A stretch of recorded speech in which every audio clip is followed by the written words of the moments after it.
In this devotional, I'm going to share with you 3 thoughts from Job 37, verses 14 through 20, where we'll discuss the wondrous works of God.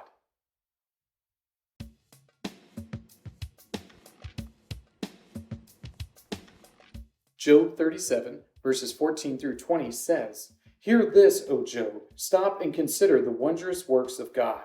Do you know how God lays his command upon them and causes the lightning of his clouds to shine? Do you know the balancing of the clouds, the wondrous works of him who is perfect in knowledge? You whose garments are hot when the earth is still because of the south wind. Can you, like him, spread out the skies, hard as a cast metal mirror? Teach us what we shall say to him. We cannot draw up our case because of darkness. Shall it be told him that I would speak? Did a man ever wish that he would be swallowed up?" Elihu, the youngest of Job's friends who are there talking to him, turns out to be the most wise when giving him advice about how he ought to speak to God.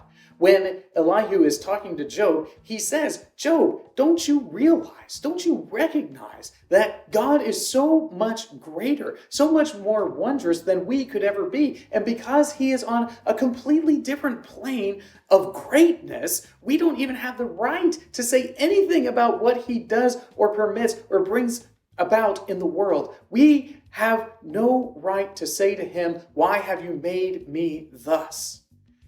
Elihu, even in his youth, is able to express the glories of God in such a way that Job ultimately is put to shame. So here are 3 thoughts from Job 37, verses 14 through 20, discussing the wondrous works of God. Thought number 1, God commands creation.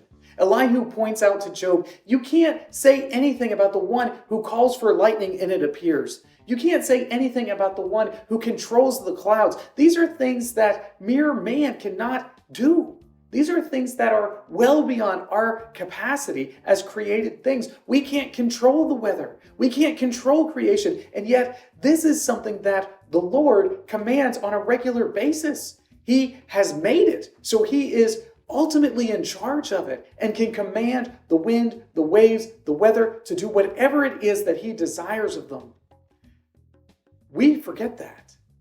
We all too often forget that the Lord is far greater than we can even imagine. Job has forgotten that in the midst of his suffering, but Elihu is faithful to remind him of this fact. Thought number 2, perfect in knowledge. Elihu points out that God is perfect in knowledge. The God who created all things knows all things. And because he knows all things, he knows even the suffering that Job is experiencing. And he has purpose for that suffering. Job doesn't understand what that purpose is in the moment. And we're not even sure if Job ever finds out that the Lord is demonstrating his superiority over Satan, like we learned in the beginning of the book. We don't know if Job ever finds out any of those details. But what we do know is that the Lord is perfect in knowledge, that he knows all things, that nothing escapes his gaze. And because of that, we don't have any right to question what he does, because we are always operating from imperfect knowledge.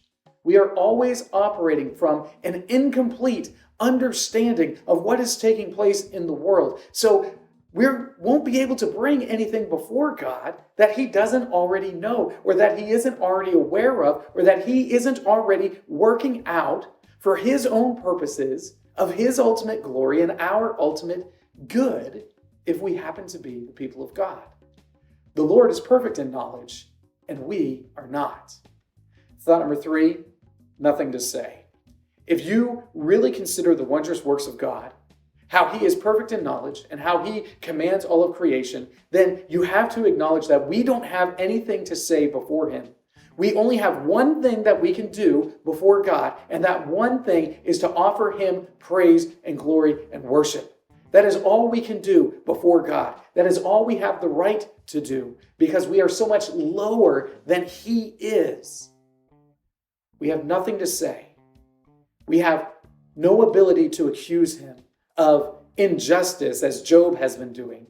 We have nothing to say before him to plead our case or to assume that we are in the right and he is in the wrong. Elihu, in describing the wondrous works of God, is pointing out that Job is ultimately wrong in his assessment of his situation. He's pointing out that Job is presuming an awful lot of the God that is so much greater than he.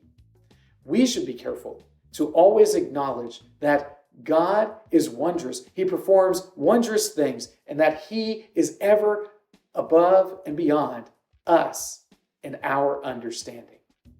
These three thoughts come from the assigned reading of Job chapters 37 and 38. If you'd like to read through the Bible with me, you can do so by subscribing to this channel, by clicking on the link in the description, or by joining the Facebook group Through the Bible, where we are reading the text of Scripture together.